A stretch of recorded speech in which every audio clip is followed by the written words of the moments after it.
Dear student,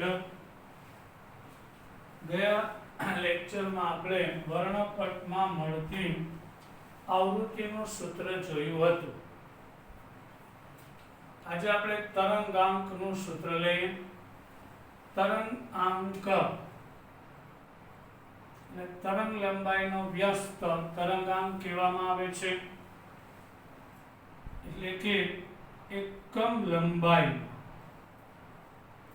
એટલે કે 1 centimetre કે 1 મીટરની અંદર રહેલા તરંગોની સંખ્યા. 1, 2, 3 અને 4 તરંગો થયા. તો એકમ લંબાઈમાં રહેલા તરંગોની સંખ્યાને તરંગાંક કહેવાય. એટલે તરંગાંક કેમ મળે? તો કે તમને જે તરંગ લંબાઈ આપેલી હોય બરાબર એના વ્યસ્ત લેવાથી મળે. તો તરંગાંક એટલે 1/λ. તો અહીં 1/3 થશે. આ એંગસ્ટ્રોમને મીટરમાં ફેરવવું પડે. ધારો કે એક ક્વેશ્ચન લઈ લઈએ. તરંગ લંબાઈ 3 એંગસ્ટ્રોમ છે, તો તરંગાંક કેટલો? રેડી? તો ભૂલ નહીં કરતા. 1 એંગસ્ટ્રોમ એટલે 10⁻10 મીટર. તો 3 એંગસ્ટ્રોમ એટલે 3 × 10⁻10 મીટર. તેનો તરંગાંક 1/λ હોય એટલે 1/3 10⁻10. 1/3 1/3 કરો, ભાગ ના ચાલે. 3 ફેરીને 9 એટલે 0.33 આવે.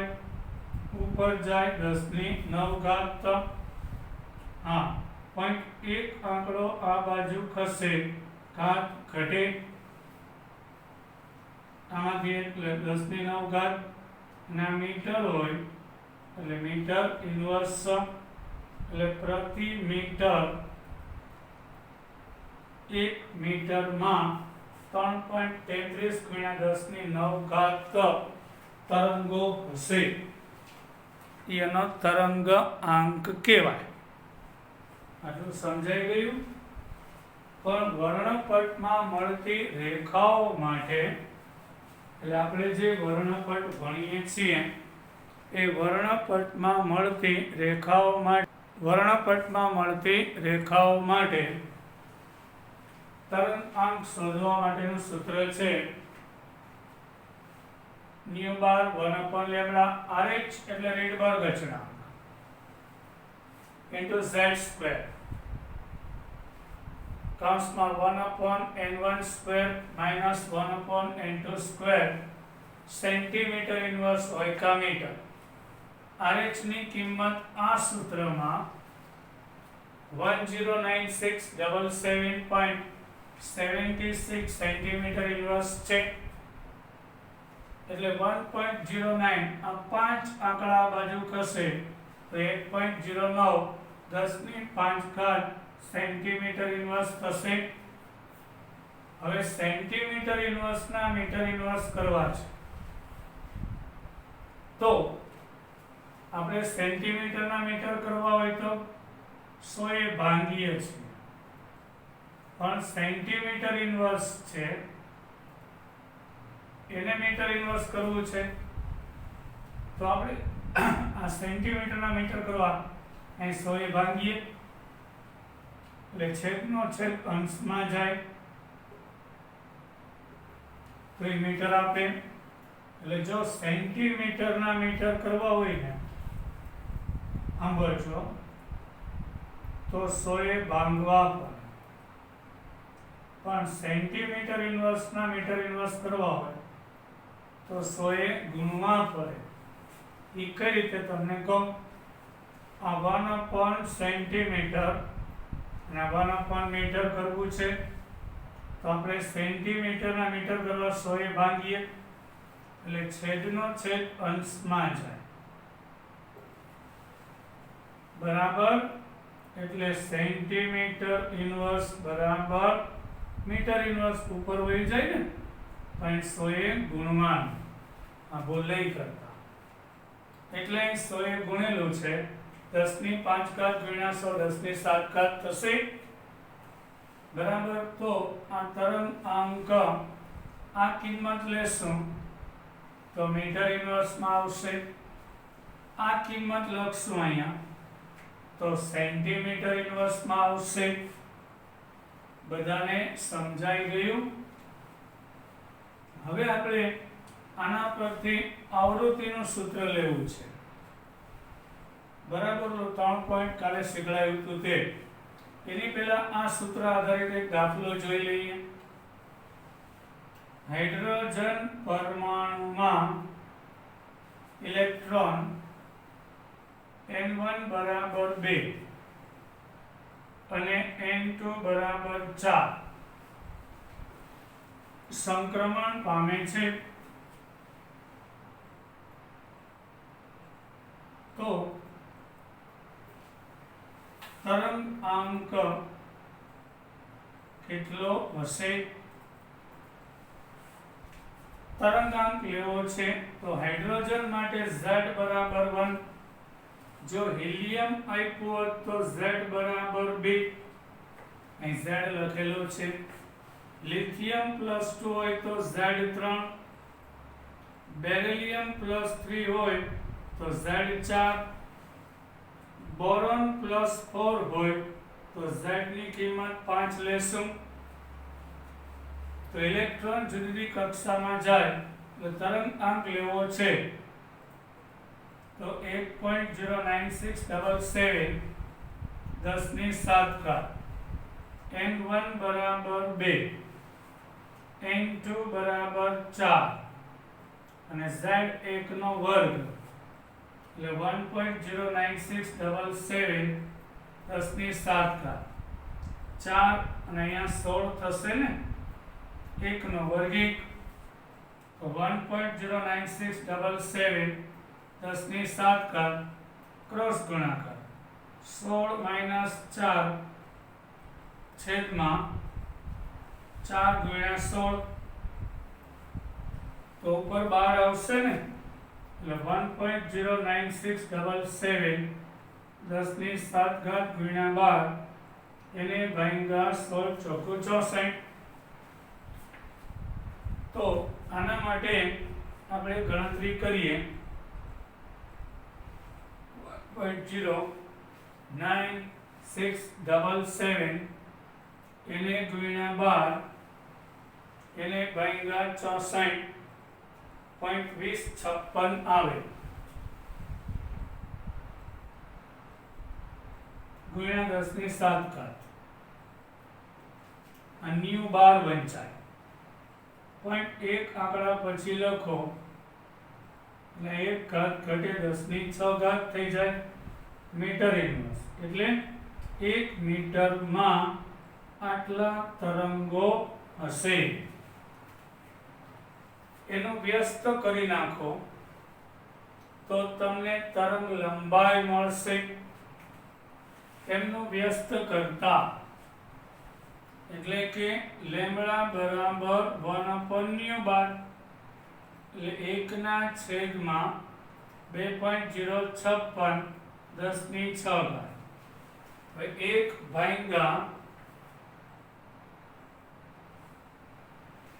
2.056 લઈએ 0.4863 અને 10 ની -6 ઘાત. 4 આંકડા બાજુ લઈ જાઓ એટલે -10 મીટર. આ મીટર ઇન્વર્સ ઉપર ચાલે મીટર.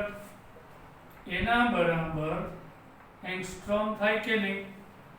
કારણ કે 1 એંગસ્ટ્રોમ એટલે 10⁻10 એટલે 4863 એંગસ્ટ્રોમ વાળો પ્રકાશ આવે છે.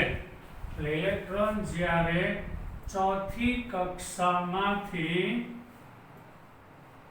બીજી કક્ષામાં આવે એટલે કઈ શ્રેણી થઈ? લાઇમેનની બામર શ્રેણી તો દ્રશ્ય પ્રકાશમાં હોય એટલે એનો પ્રકાશ 4863 એંગસ્ટ્રોમ તરંગ લંબાઈ વાળો હશે. એટલે નેનોમીટરમાં પણ લઈ શકાય. હવે આપણે આ સૂત્ર ઉપરથી ગઈકાલે શીખ્યા તે તરંગ લંબાઈના સૂત્રમાં ફેરવવું હોય તો ફેરવી શકાય છે. કઈ રીતે આપણે જોઈએ. આ છે તરંગ આંકનું સૂત્ર. મારે તરંગ લંબાઈમાં ફેરવવું. તરંગાંક એટલે 1/λ.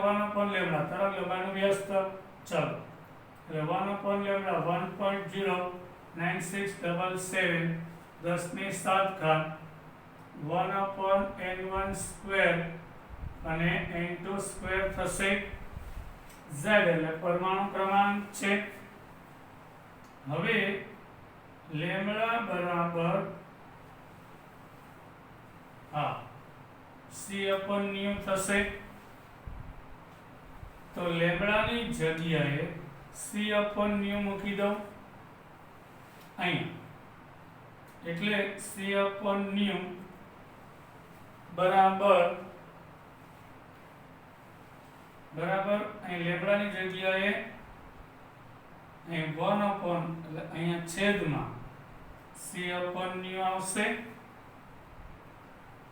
તો એના બરાબર એટલે લેમ્બડાની જગ્યાએ c/ν એટલે 1.09677 10⁵ 1/n1² n2² z² થશે. અને આ 7 ઘાત છે એટલે મીટર ઇન્વર્સ છે. હવે અહીંયા ન્યુ ઉપર જાય, છેદનો છેદ અંશમાં જશે. છેદનો છેદ અંશમાં જશે એટલે ν/c 1.09677 10⁵ 1/n1² -1/n2² અને z. હાઇડ્રોજન તો Z1, હિલિયમ હોય તો 2, લિથિયમ હોય તો 3. આ રીતે. હવે c સામે લઈ જાઓ.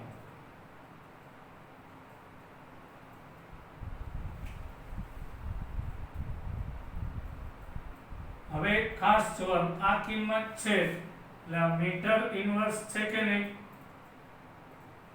તો પ્રકાશનો વેગ મારે મીટરમાં જ લેવો પડે. એટલે પ્રકાશનો વેગ છે 3 × 10⁸ મીટર પ્રતિ સેકન્ડ. બરાબર. સેન્ટીમીટર હોય તો 3 × 10⁻10 આવે. એટલે 1. આમ થાય ને c સામે જાય 1.09677 10⁻⁷ 1/n1² -1/n2² z². આ મીટર ઇન્વર્સ એટલે 1/મીટર. તો મીટર ઉડી જાય એટલે સેકન્ડ આવશે. હવે તમે આ બેની ગણતરી કરીએ એટલે 3 × 1.09677 કરીએ. 3 × 1.096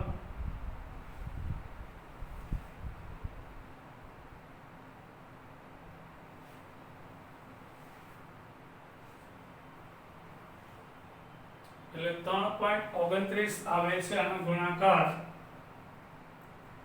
અને 10⁷ અને +8 એટલે 10⁻15 એટલે આવૃત્તિનું સૂત્ર મળી ગયું. 1/n1² n2² z. હાઇડ્રોજન તો 1 અને આવૃત્તિનો એકમ છે એટલે પ્રતિ સેકન્ડ. એટલે ગયા પીરિયડમાં શીખાતા એ આવૃત્તિના સૂત્રની આ સાબિતી થઈ. એટલે આ રીતે તરંગ આંક મેળવી શકાય છે.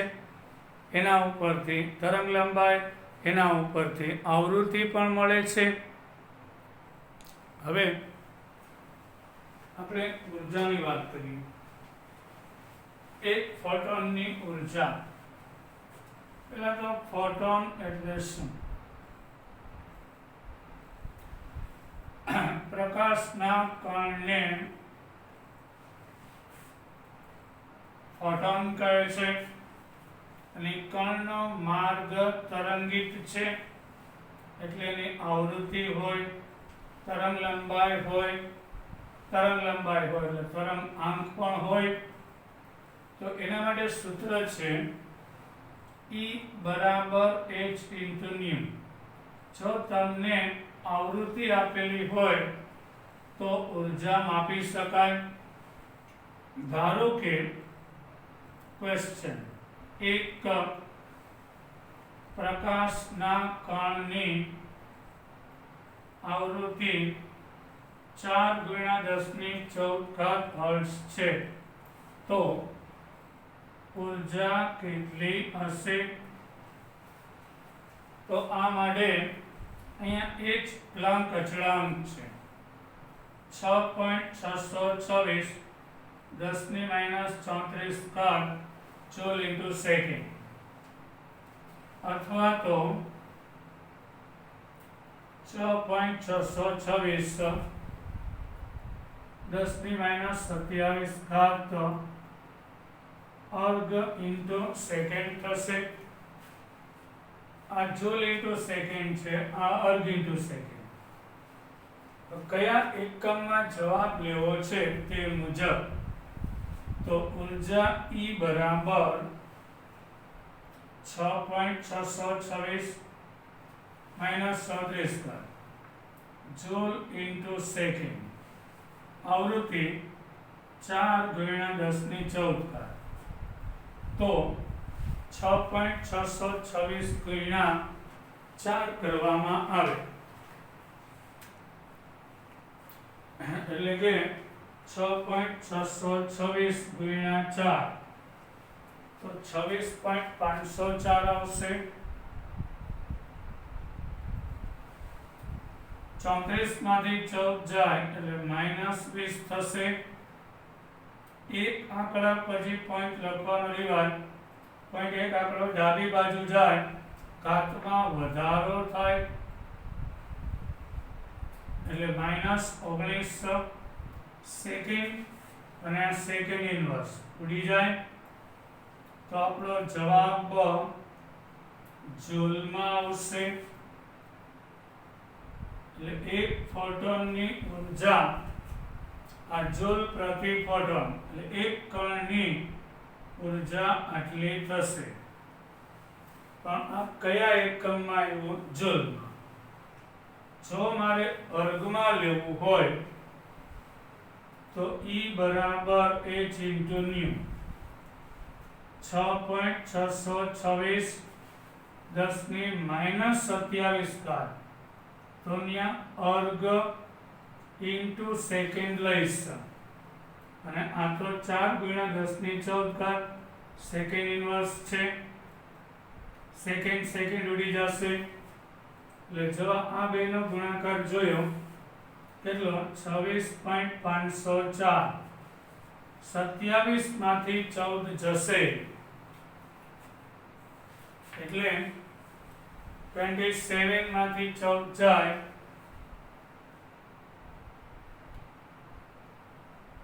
તો 13 આવશે. 7 માંથી 4 જાય 3 એટલે અહીંયા -13 એટલે 2.65 પોઈન્ટ આમ જાય ઘાત વધે એટલે -12 અર્ગ થશે. પણ આ લાંબુ ના કરવું હોય તો એક શોર્ટકટ છે. 1 જૂલ બરાબર 1 અર્ગ બરાબર 10⁻7 જૂલ. કઈ જૂલને અર્ગમાં ફેરવવું છે તો 10⁻7 વડે ભાંગવાનું. 1 અર્ગ બરાબર 10⁻7 જૂલ. એટલે કે 10⁻7 જૂલ બરાબર 1 અર્ગ થાય. તો જૂલને અર્ગમાં ફેરવવા માટે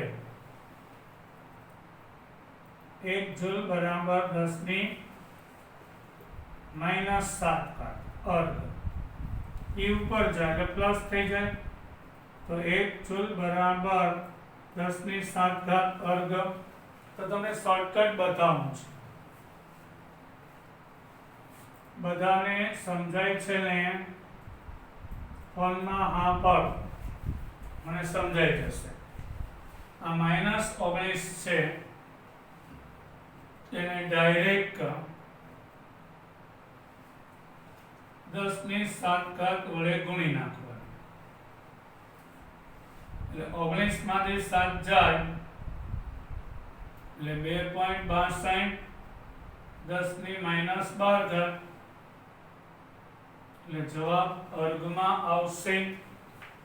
તો આ રીતે જવાબ અર્ગમાં લઈ શકાય છે. હવે આપણે ધારો કે જવાબ ઇલેક્ટ્રોન વોલ્ટમાં લેવો હોય તો જવાબ ઇલેક્ટ્રોન વોલ્ટમાં લેવો હોય તો પણ લઈ શકાય. તો એને 1.602 આ જૂલ પ્રતિ ફોટોન, આ જૂલ છે એમને આપણે 1.66 બરાબર, એટલે કે અહીંયા નવો સંબંધ આવશે. 1 જૂલ બરાબર 1.602 10⁻19 ઇલેક્ટ્રોન વોલ્ટ. બરાબર 1.602 10⁻19 જૂલ બરાબર 1 ઇલેક્ટ્રોન વોલ્ટ. તો જૂલને ઇલેક્ટ્રોન વોલ્ટમાં ફેરવવું છે. બરાબર, તો શું કરી શકાય વિચારો. એટલે કે 2.65 10⁻19 જૂલ છે તો એને 1.602 10⁻19 થી ભાંગવા. એટલે જે જવાબ જૂલમાં આવ્યો છે એને 1.602 10⁻19 વડે ભાંગતા આપણને ઇલેક્ટ્રોન વોલ્ટ મળશે. એટલે 2.65 ભાગ્યા 1.602 એટલે 1.65 1.65 આવડી જશે. આન્સર ઇલેક્ટ્રોન વોલ્ટમાં આવશે ઉર્જા. બરાબર છે. હવે ઘણી વખત એક આઇન્સ્ટાઈન ઉર્જા કીધી હોય, આ તો જૂલ પ્રતિ, આ એક પ્રકાશના કણની વાત થઈ ને. હવે 1 મોલ પ્રકાશના કણની એટલે 1 મોલ ફોટોન, 1 મોલ ફોટોન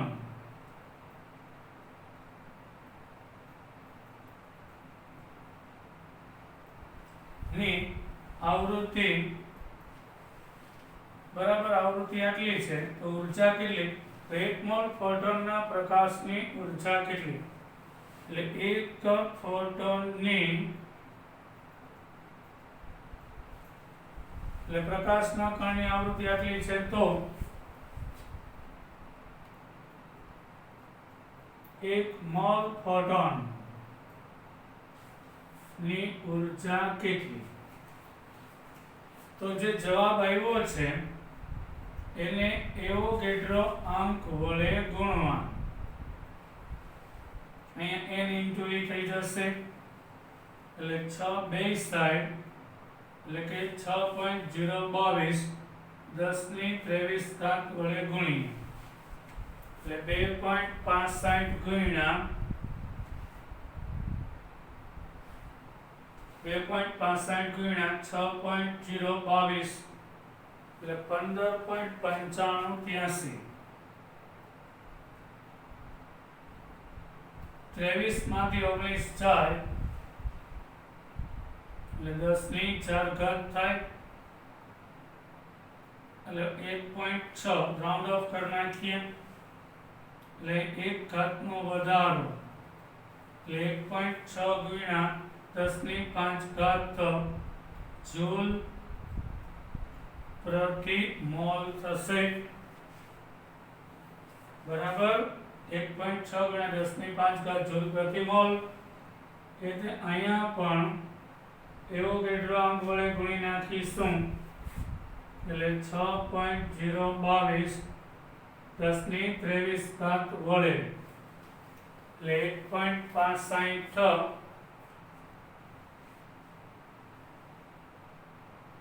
ગુણ્યા 6.022 કરવાથી 9.93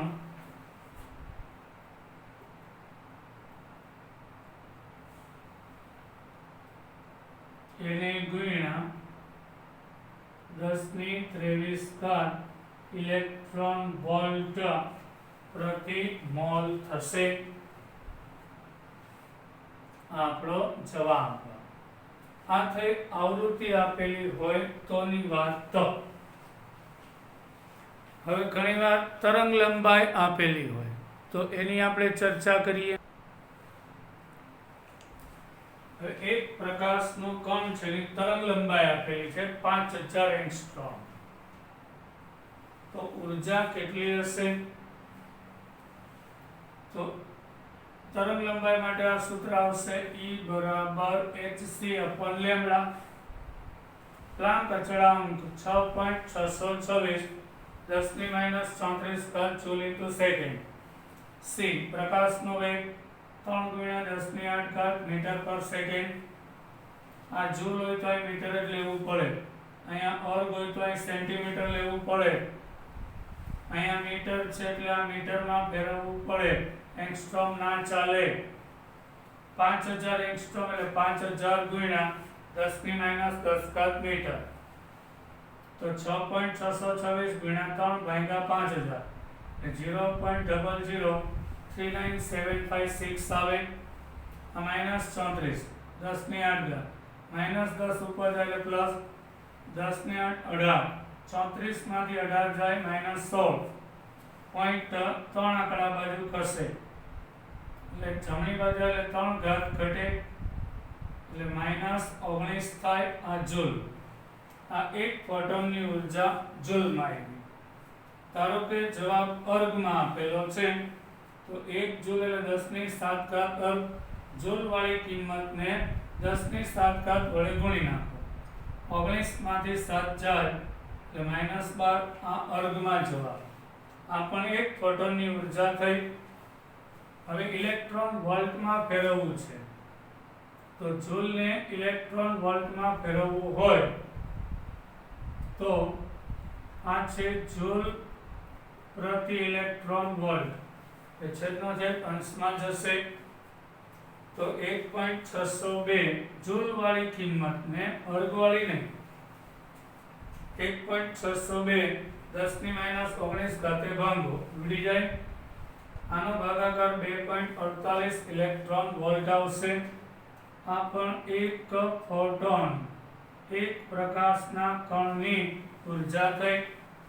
ધારો કે 1 મોલ ફોટોનની ઊર્જા માંગેલી હોય તો આ જે ઊર્જાની વેલ્યુ છે કિંમત એને એવોગાડ્રો અંક વડે ગુણવાનું એટલે 3.9756 10 ની -19 ઘાતને એવોગાડ્રો અંક વડે ગુણતા 23.94 ગુણ્યા 10 ની 4 ઘાત થાય. પોઈન્ટ 1 આંકડો ડાબી બાજુ જાય, જમણી બાજુ તો ઘાત ઘટે. ડાબી બાજુ કશે ઘાત વધે. એક આંકડો બદલ 4 છે એમાં એક ઉમેરાય 5. આ જૂલ પ્રતિ મોલ છે. ઘણીવાર કિલો જૂલમાં માંગેલું હોય તો 2.394 જૂલના કિલો જૂલ કરવા 1000 એ ભાંગવાનું, 3 મીંડા જાય, 1000 એટલે 10 ની 3 ઘાત, 10 ની 2 ઘાત વધે, તો ઘણીવાર જવાબ આમ પણ આપેલો હશે અને 100 એ ગુણી નાખો તો 293.4 કિલો જૂલ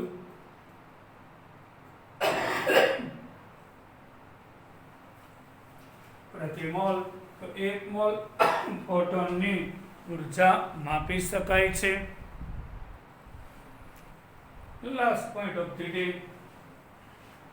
એક જો તરંગાંક એટલે ન્યુ બાર 2 ગુણ્યા 10 ની 6 ઘાત મીટર ઇન્વર્સ હોય તો આવા તરંગની ઉર્જા કેટલી હશે? પ્રતિ મીટર આટલા તરંગ હોય એવા તરંગની ઉર્જા, તેમાં આ સૂત્ર આવે E બરાબર hc ન્યુ બાર.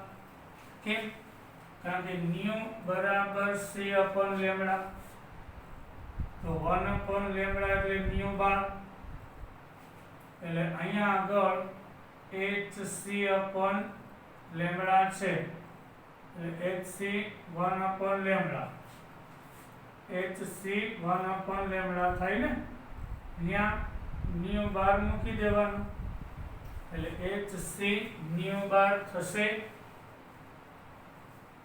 આ રીતે. ન્યુ એટલે શું મૂકીએ? c અપોન લેમ્ડા, તો 1 અપોન લેમ્ડા એટલે ન્યુ બાર, ન્યુ બરાબર c અપોન લેમ્ડા અને 1 અપોન લેમ્ડા એટલે ન્યુ બાર, એટલે ન્યુ ની જગ્યાએ c અપોન લેમ્ડા. હવે hc ઇન્ટુ 1 અપોન લેમ્ડા લખો એટલે સમજાઈ જાય, એટલે અહીંયા hc ન્યુ બાર આવી જાય. એમ તરંગાંક આટલો છે તો તરંગની ઉર્જા hc ઇન્ટુ ન્યુ બાર આ 6.626 10 ની -34 ઘાત પ્લાન્ક અચળાંક જૂલ ઇન્ટુ સેકન્ડ. પ્રકાશનો વેગ 3 ગુણ્યા 10 ની 8 ઘાત, તરંગાંક 2 ગુણ્યા 10 ની 6 ઘાત મીટર ઇન્વર્સ, એટલે 39.756, 8 ને 6 14, આમાંથી જાય -20, પોઈન્ટ આ બાજુ ખસે એટલે 1 ઘાત વધે એટલે -19 આ જૂલ. જૂલને અર્ગમાં ફેરવવું, 10 ની 7 ઘાત વડે ગુણી નાખો, પાછું એકવાર 1 જૂલ એટલે 10 ની 7 ઘાત અર્ગ ગુજરાતીમાં, એટલે 3.9756 10 ની -12 ઘાત. ઇલેક્ટ્રોન વોલ્ટમાં ફેરવવું તો જૂલ વાળી કિંમતને 1.602 10 ની -19 ઘાત ભાંગો 2.48. 1 મોલ માટે મેળવવું છે તો આ જૂલ વાળી કિંમતને એવોગેડ્રો અંક વડે ગુણી નાખો, 29.94 10 ની 4, પોઈન્ટ આમ જાય ઘાત વધે, આ જૂલ પ્રતિ મોલ. એને કિલો જૂલમાં ફેરવવું, 1000 ભાંગો 2.394 10 ની 2 ઘાત, 100 એ ગુણી નાખો 293.4 કિલો જૂલ પ્રતિ મોલ થશે. જય હિન્દ. ફરી પાછા નેક્સ્ટ લેક્ચરમાં મળીશું.